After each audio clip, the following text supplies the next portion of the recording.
Enquête sur la création d'un parfum. Chapitre 1 sur 5, le brief.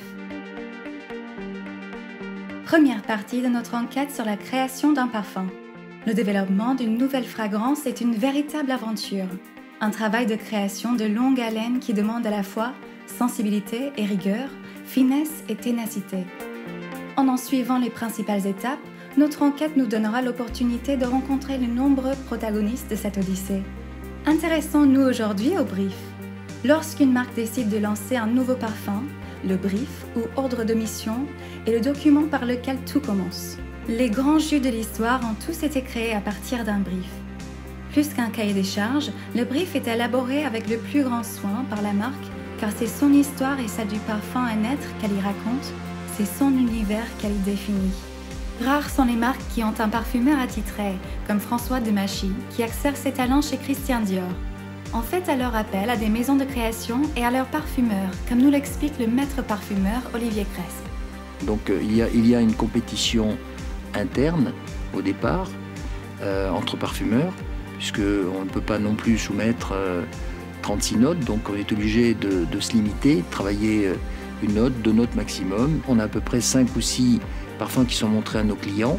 Les clients les ressentent par goût personnel en fait, mais ensuite ils essaient de resserrer leur sélection par rapport à ce qu'ils recherchent quand même. Le brief guide le parfumeur dans son inspiration. C'est donc un document, voire un ensemble de documents, qui peut s'appuyer sur des mots-clés, des concepts et des visuels. Il peut également inclure des documents sonores, des références culturelles, des associations sensorielles ou évoquer des émotions, des valeurs universelles telles que la féminité ou l'amour.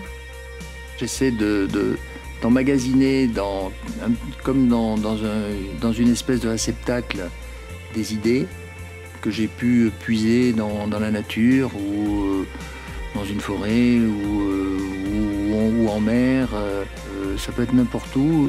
C'est un peu mystérieux, puis tout à coup ça doit jaillir et voilà, il faut mettre sur papier cette idée figurative en ce qui me concerne et à essayer d'en faire ensuite un parfum portable et d'en faire un beau succès. Mais le brief ne s'adresse pas uniquement aux parfumeurs. Il est la partition jouée par l'ensemble de l'équipe de développement. Toujours sous l'égide de la marque, réel chef d'orchestre du processus de création, parfumeurs, designers des packs, publicitaires travaillent tous simultanément à la construction d'une histoire olfactive. Voilà, la conception du nouveau parfum est en marche.